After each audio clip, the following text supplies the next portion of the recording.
What is self-forgiveness and why is it so important? Well, a lot of people think that they shouldn't forgive themselves. In fact, they chastise the hell out of themselves when they make mistakes or do things that they deeply regret.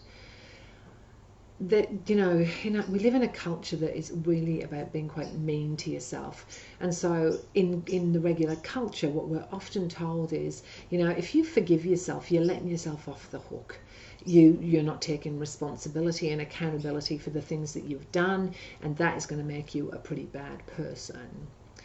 That's not true. P.S. That's just not true, right? It's absolutely not true.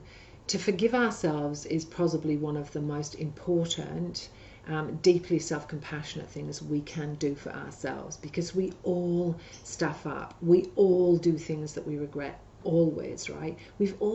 Every single one of us could put our hands up multiple times for things in our lives that we have done that we think, if I could take that back, I would. So self-forgiveness is really important. It's actually vital to a happy life, and it helps you to move forward and move away from things like self-doubt and self-condemnation. It's, those are the critical self-voices, right, that keep us feeling not good enough, not worthy enough, not lovable enough. Is that nasty, vicious voice inside of our head that says, you're bad. So self-forgiveness opens up a doorway for us to move through and be more compassionate, more kind, more gentle, and more loving to ourselves, opening up a space to allow us to have a happier life.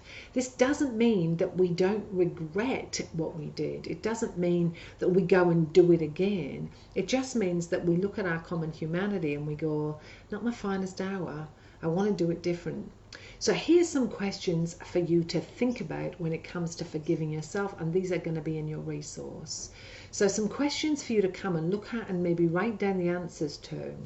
Number one, what is it that you feel you need to forgive yourself for? Sit down and take some time and describe the situation. What happened? Who was there? And write it all down, all the detail you can about the specific situation.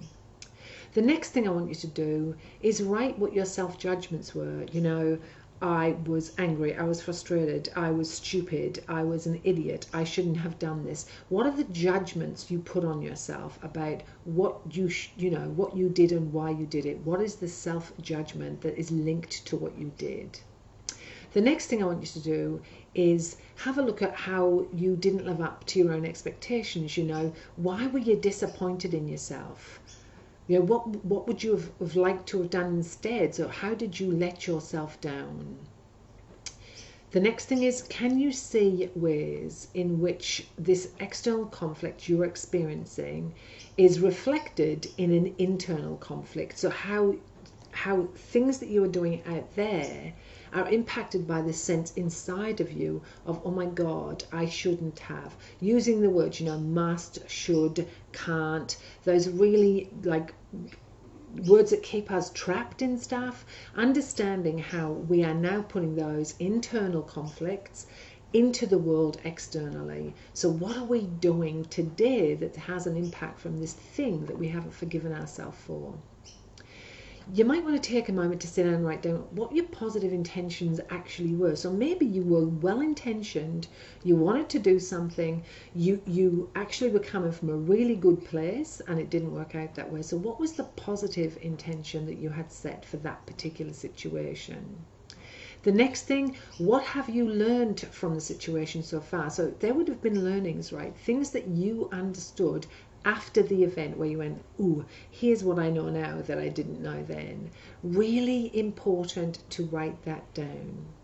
And the final part of self-forgiveness is to look at and view yourself with compassion, remembering that no matter what we have done, we are still decent, worthy, beautiful, lovable human beings, and that our actions are not a reflection of who we are, but are a reflection of what behavior we did. Remember the difference between shame and guilt. Guilt is I did something wrong. Shame is I am wrong. Oftentimes when we don't forgive ourselves, we are stuck in shame, believing that intrinsically there is something wrong with us. When we can sit down and view what we have done with a lot of self-compassion, again, we may think, I shouldn't have done that. But we can still be compassionate and going, you know what, at the time I made the best choice I could, and yep, it was not a good choice. But we look at ourselves like we would somebody else who made a mistake, with absolute compassion.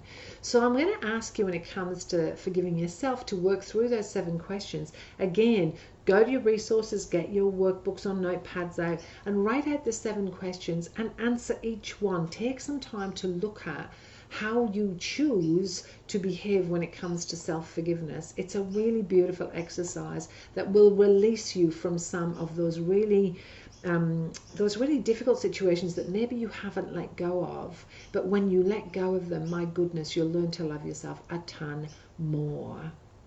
All right, gorgeous. Let's see how you go with the exercise.